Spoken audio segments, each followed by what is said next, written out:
আপনি প্রশ্ন করেছেন আয়নাঘরের আইডিয়া কে দিয়েছিল। হ্যাঁ, আইডিয়াটা দিয়েছিল আমার বিয়াই তারেক সিদ্দিকী। সেই সব কিছু করেছে। গুলি করে মরার দরকার কি? ক্রসফায়ার দিলে বেশি লোক জানাজানি হচ্ছে, সমালোচনা বেশি হচ্ছে। সেদিন থেকে শুরু হলো এই নতুন পরীক্ষামূলক পরিকল্পনা। একটা ছোট্ট ঘর, 3.5 ফিট বাই 3.5 ফিট।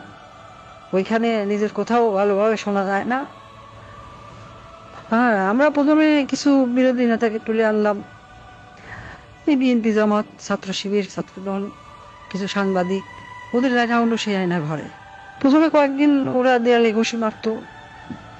আমাকে ভিডিও কলে দেখানো হলো, ভিডিওতে আমাকে দেখানো হলো ওরা দেয়ালে ঘুষি মারত, দল্লা ঠেলে বেরোনোর চেষ্টা করছে। তারপর কিছুদিন দেখি শুধু উপরের দিকে তাকিয়ে থাকে। তারপর এক সময় ক্লান্ত হয়ে শুধু উপরের দিকে তাকিয়ে থাকতো। প্রথম কিছুদিন কেউ বুঝতে পারতো না কতটা সময় গেছে, কয়দিন তাদের আটক রাখা হয়েছে। খাবার অনেক কম দেওয়া হতো, খাবার কম দিতে বলতাম, পানিও খুব সীমিত। কেউ কেউ নিজের আয়নায় নিজের প্রতিবিম্বকে দেখে শত্রু মনে করত, নিজেকেই আক্রমণ করা শুরু করলো। নিজের দেয়ালে নিজের হাত দিয়ে ঘুষি মারলো, হাত রক্তাক্ত করলো। আমার সবচেয়ে সুন্দর দৃশ্য ছিল যখন একজন সাংবাদিক, কি যেন ওর নাম, হ্যাঁ মাসুদ, নিজের নখ দিয়ে নিজের মুখের চামড়া ছিঁড়ে ফেলা চিৎকার করছে।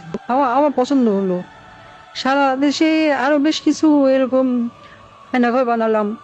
যুদ্ধপরাধী রাজাকার ছেলে মেয়েদের সেখানে বন্দি করতে বললাম। মাঝে মাঝে দুই একজনকে ছেড়েও দিতাম।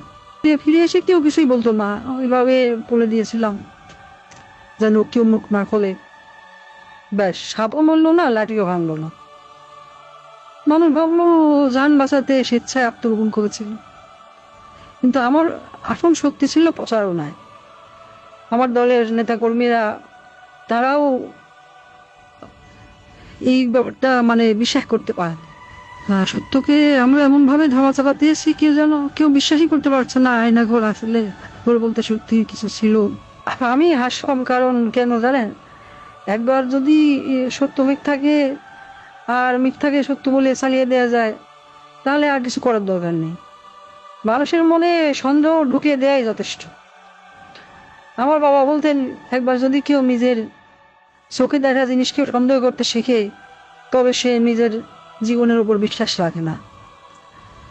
তখনই তুমি তাকে সম্পূর্ণ দখল করে দিতে পারবে।